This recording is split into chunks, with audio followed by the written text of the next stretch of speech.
Good evening, Bahamas. Coming up tonight, more layoffs as the Anglican Diocese and a popular restaurant lays off dozens. This as many Bahamians express concern about the future. Plus, how the pandemic postponed one couple's big day.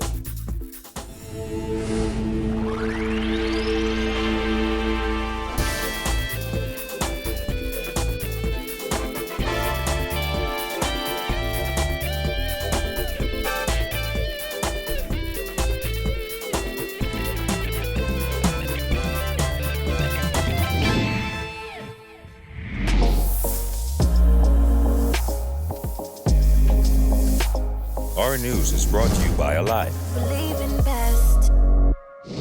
Welcome to Our News and thanks for joining us. I'm Kyle Joaquin. Top news tonight, 4 New Providence women with no history of recent travel have tested positive for coronavirus, bringing the total number of confirmed cases in the Bahamas to 53.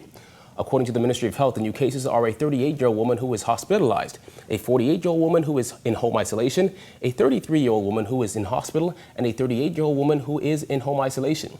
There are 44 confirmed COVID-19 cases on New Providence, 7 cases on Grand Bahama, 1 on Cat Key, and 1 case from Bimini. The death toll remains at 8. There are 6 recovered cases and 712 people in quarantine. The Anglican Diocese of the Bahamas and Turks and Caicos Islands has made the decision to lay off 66 staff members. In a statement sent out this morning, the diocese announced that due to the extreme economic forecast, 14 diocesan office staff and 52 staffers in total from St. John's, St. Andrew's in Exuma, and St. Anne's School have been laid off. All remaining staff will be placed on half pay. The diocese said no one should be surprised by the measures or fail to understand the rationale behind the same. It said the approach was taken in order to allow all entities to be sustained for as long as possible. While local restaurants hit hard by the coronavirus pandemic, Outback Steakhouse announcing today that it was forced to temporarily lay off 50 employees as it seeks to make it through the economic crisis. We basically laid off 80% of our staff. With revenue down 80 to 90%, Outback Steakhouse's regional manager Trevor Williams said the tough decision to temporarily lay off 50 employees was a must. We did not know how long it was, so we advised persons that had vacation time, hey, take a vacation, we'll make sure you got paid. After we realized that this was going to be a long-term thing, then we made the decision to do the temporary layoff, which would have given them the opportunity to go and get unemployment benefits. Those employees now join the tens of thousands of workers now resorting to unemployment benefits from the National Insurance Board. Williams said COVID-19 has dealt such a massive blow that takeout, which once represented the smallest portion of the business, is now their only lifeline. Takeout and delivery. Takeout at the time before this whole pandemic thing was about 20% of our business. Basically, it is our business now. So, like I said, 80% down in sales, and we basically had to, lay off about 80% of our staff. Now, as for how long Outback can sustain itself operating through a smaller menu and just takeout? As long as we could, as we could. Obviously, it isn't enough to sustain the business to give you anything on the bottom line. Basically, all it is just to be able to help pay some of the bills, or 1 or 2 of the bills. But this isn't sustainable over a long period of time for us to be able to maintain, the business model that we have for this particular business. Another restaurant taking a hit? Juicing for Life along Saunders Beach. Proprietor The Natural Empress says while they've had to make a few changes, the toughest part has been getting the word out that they're still open. Well, just like every other business, we have been seriously impacted, but the good thing is that there are customers and new customers as well that recognize the importance of a healthy lifestyle at this point. And with COVID-19 threatening the lives of many who have pre-existing conditions, they're encouraging people to eat healthy and support the smaller businesses who are really feeling the pinch. We here at Juicing for Life have a wonderful menu that is definitely designed to build up your immune system and your body. So we encourage people to come on out and, of course, try us. If you've never been here before, this needs to be your stop. What happens a lot of times in times like this, our movement is restricted. So we're not burning as many calories as we would in a normal day. So you want to make sure you don't consume an excess of fats and excess of carbs or excess of calories, or else you're going to come out of this quarantine actually big, twice the size as you entered.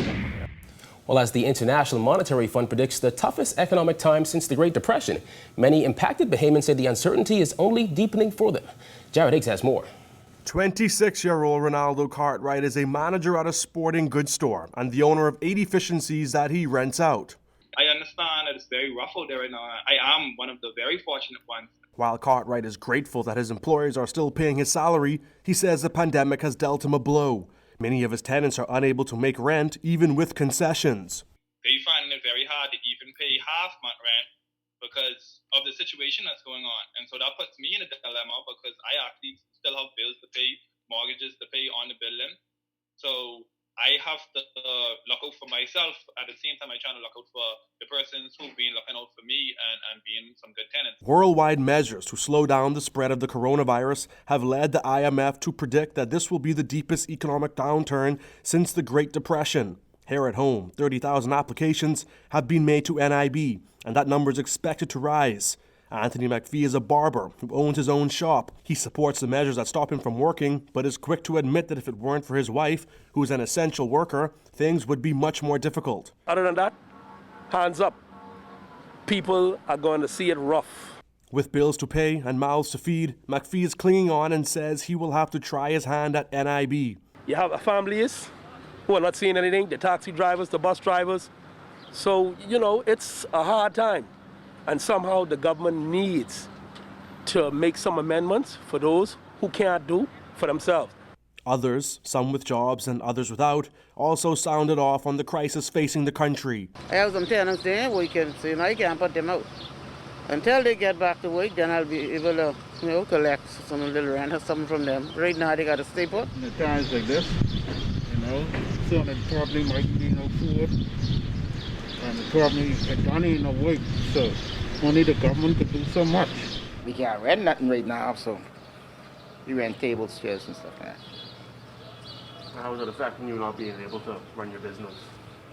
Well, it affects a little bit, but it's, like I say, if it's for your safety, then for your safety. Some say the situation reminds them of times unheard of, while one retiree is calling for those who can to help their neighbors. You can understand why people would have that degree of fear, and that's why I'm saying to them, this is the time not to become fearful, but to become more trusting, and those of us who have need to reach out and help others so that this fear would really dissipate. Reporting for Our News, I'm Jared Higgs. Well, emergency measures have forced many to postpone events and shift plans. When that event is your wedding, despair and disappointment can creep in. One couple shared their story of love and triumph during these uncertain times. They spoke with Jolene Gray. It was a match years in the making. Ashton and Brittany Charlton met in primary school and stayed connected throughout the years, finally becoming a couple in 2017. They say their love was one that had to overcome challenges from the start, and getting married was no different. Planning a wedding in the midst of all that was definitely a stressful time for us. And just knowing that we weren't able to have the reality of having our wedding the way we planned it was extremely discouraging. The couple was planning their big day from they got engaged last May. When COVID-19 hit the Bahamas and precautionary measures began, their wedding plans were thrown for a loop. Social distancing came in. It was just all these different things that came into play that changed that day. So we had to adjust to every single movement. So first it went to the 10 people, then we realized that my parents, my sibling, his grandmother, close family and friends were not going to be able to come to the wedding and witness that. And then the way the ceremony would then take part would be completely different. Charlton said even with little certainty as to what would happen, they kept pushing forward and never planned on postponing. Through it all, she knew that by April 4th they would be married. A day before their wedding, she sat in the hotel room that would be the place where she pampered and prepped to walk down the aisle and heard some devastating news. At about 5:05, he delivered the news that there would be a complete shutdown of the island, of the country, I would say. And I called him and I said, we got to make a decision. As he was walking down the hallway of the hotel, I screamed out, "You want to get married now?" And that was it. Yeah. We put on some jeans and matching t-shirts and we marched to the church. Our new date was April 3rd, 2020 at approximately 6:30 p.m., right before the country completely shut down for the first time. The entire ride to the church they didn't speak and said their foundation in that moment was prayer. Pastor Ivan Butler, the pastor that I came for, he allowed us to have some time just to alone us to really pray and get in the right frame of thought. And I think that was very important for us. I think that was a turning point for us. I understand that, this isn't what we wanted at all, but the fact is that we're still getting married. Ashton and Brittany are still planning a big celebration once COVID-19 conditions have passed. As they say, it's important to join with their family to celebrate faith, love, and life. Reporting for our news, I'm Jillian Gray. Over 600 people have already been tested for the COVID-19 virus, and hundreds more are expected to be tested this week alone, according to Minister of Health, Dr. Dwayne Sant. As of yesterday, I believe we were probably up to some 600 and so tests, and we expect to get several hundred, perhaps several hundred more by the end of the week. It's making sure that every single step along the way, that you have the swabs, that you have the viral media, that you have the test kits, that you have the reagents for the lab, that you have the personnel, the transportation to get it from the family islands to New Providence and so on and so forth. Sant said the ministry is widening its criteria for testing and targeting persons who are considered high-risk patients. More a function of liberalizing the indications. So those persons that are the high-risk persons are the ones that we've been testing first. And so as we liberalize the indications for testing, you'll see more people getting tested. Still to come, the Salvation Army to offer assistance online. Stay tuned.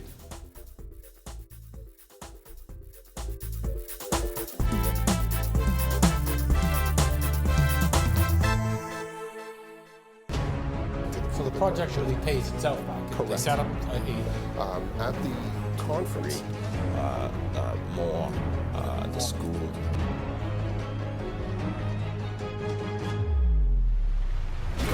As a journalist, I always have to focus on the facts, and sometimes that means going to investigate for myself. On the Record, Thursdays at 8 p.m. right here on RTV.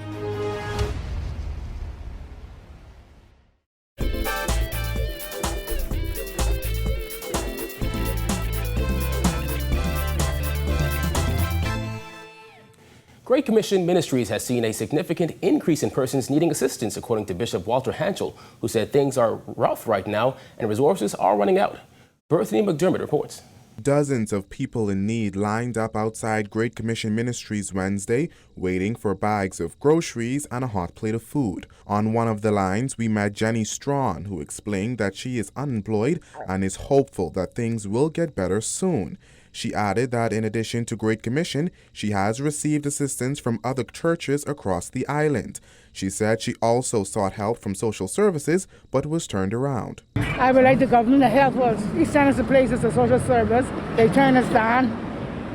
They get our number and they never called yet. And how long has that been? 3 weeks now. Great Commission Ministries Senior Pastor Bishop Walter Hanchel says in the past week, his ministry has seen 300 new persons seeking assistance.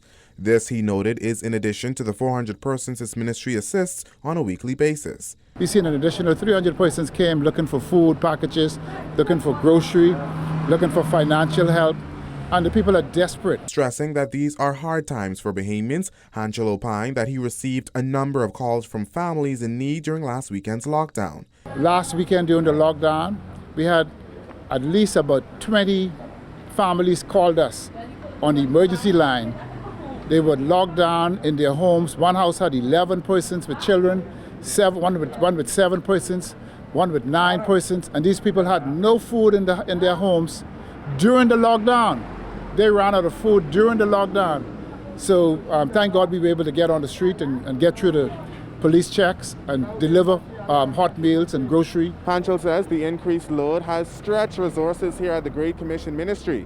As a result, he's calling on government as well as the wider public to make a generous donation. I'm appealing to the government to do, I know they're doing a lot, but we need food or money because we are stretched, we are overwhelmed, and we need help. So I'm asking the government and also the private sector who could assist Great Commission Ministries to please come and drop off some money or some food or something that we can help these people. There are too many of them. Reporting for Our News, I'm Berthany McDermott. Well, weeks after the Salvation Army temporarily suspended its social assistance program due to a fake voice note that sent hundreds of people rushing to its Mackey Street headquarters, the nonprofit organization is set to resume the initiative next week. Officials say they are looking to help at least 1,000 families over the next month through an online registration program. Jasmine Brown reports. Weeks after the chaos played out here at the Salvation Army, it's a much different and quieter scene. That's because officials have come up with a new plan that's more efficient and based on the internet.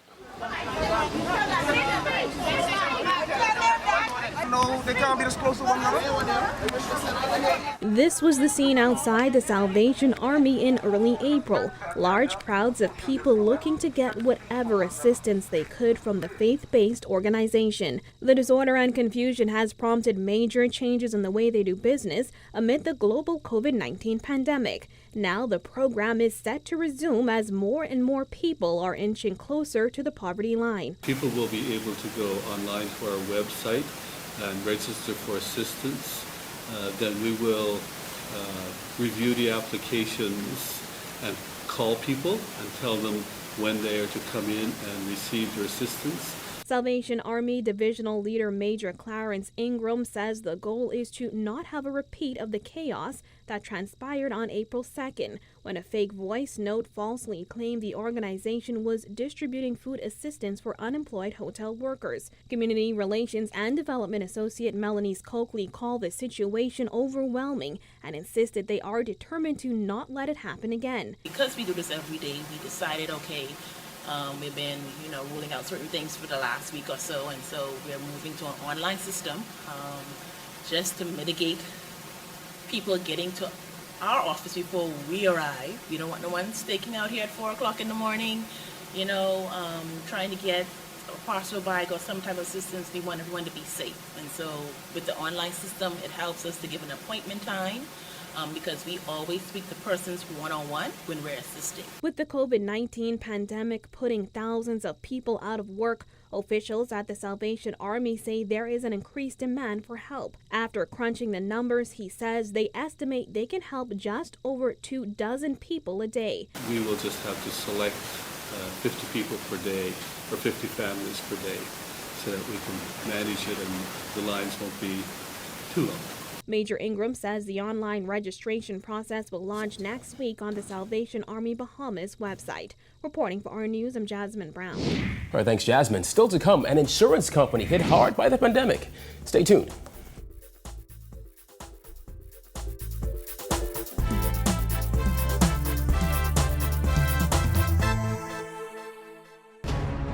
So the project really pays itself back. Correct. They set up at the conference. The school.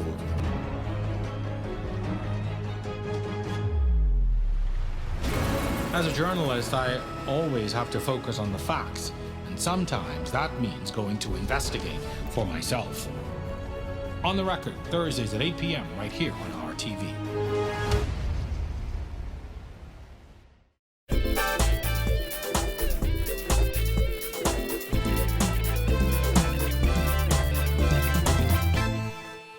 Welcome back to Our News. Following the temporary closure of the road traffic department, some insurance companies are taking a hard hit. Confidence Insurance reporting a drastic decrease in business of nearly 50%. The company's back office manager, Winton Moore, says after being added to the list of exempt companies, people lined up to license their vehicles, but all that changed over a week ago when government put a halt to vehicle licensing and inspections. It's more than half, for sure, because prior to road traffic closing, we had long lines with lines obviously extending outside into to insure cars, outside into the road. We had long lines, and now we don't really have lines as much anymore. Our News understands ticketing has been suspended for people whose licenses had expired in March due to road traffic's closure. But as Bahamians hit the road in search of essentials, Moore said it's important for motorists to have their insurance policy up to date in the event of an accident.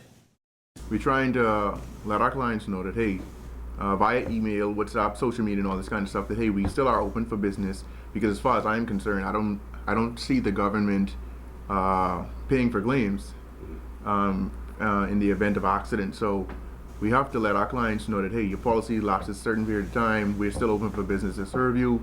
So come in and renew your insurance for the peace of mind, for the event that you are involved in an accident. Still to come in the midst of it all, a student athlete gets some good news. Stay tuned.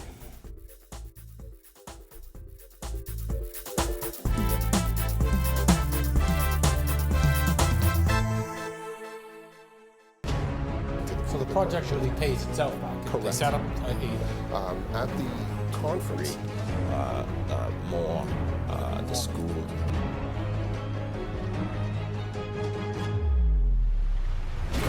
As a journalist, I always have to focus on the facts, and sometimes that means going to investigate for myself. On the Record, Thursdays at 8 p.m. right here on RTV.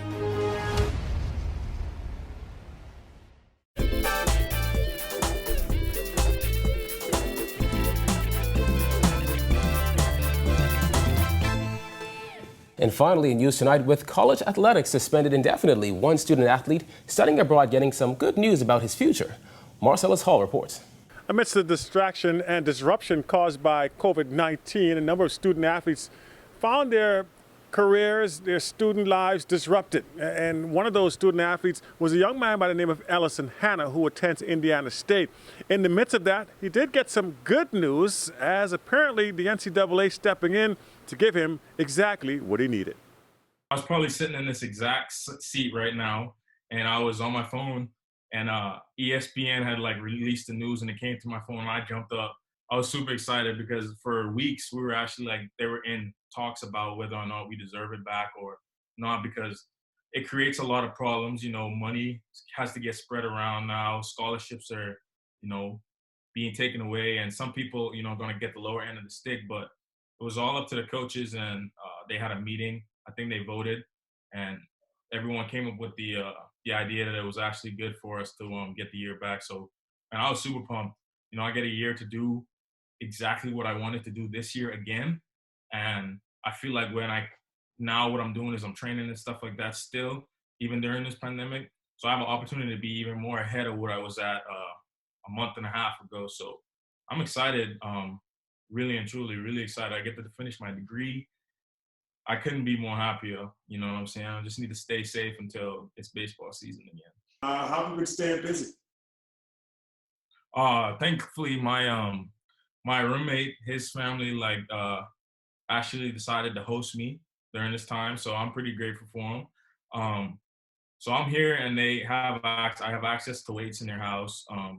We still go outside and work out on the track and stuff. Obviously, social distancing still, but we've been quarantining basically together all this time. So me and him still work out on a frequent basis. We go out in the garage. We go down in the basement and hit the weights, you know, just trying to stay in shape. So other than that, I'm trying to learn new skills and stuff. I know I cut hair, so I'm trying to learn new tricks and stuff like that I can like deliver when I get out of this quarantine situation. So I've been staying busy, and school's not done, so we still got school and stuff. So I mean, I got a lot to keep me busy, but when it comes to keeping active and baseball related, I'm still working out and stuff, just staying away from people, no large groups and stuff like that. What's the next step in the journey for you, bro? My next step, so I'm a communications major. I studied public relations. So I was supposed to graduate in December, but since with the NCAA giving us a year back, I obviously have an opportunity to go back to school for a full year now. So what I'm doing is I'm dividing up my schoolwork, and I'm gonna go back to school, finish my degree, which I'll delay my graduation until May 2021. But I'm gonna graduate my bachelor's in communications and public relations. Pretty excited about that, and you know, that's what I want to do. And pertaining to going professional, I'm all open to trying to get into the draft and seeing where it can take me. And you know, does that not work out, or God doesn't want me to do that, then I'll try and go play professional baseball at another league or level, maybe independent. Like I said, we'll continue to check in on our student athletes as the week progresses. In the meanwhile, I'm Marcellus Hall for our news. The weather is next.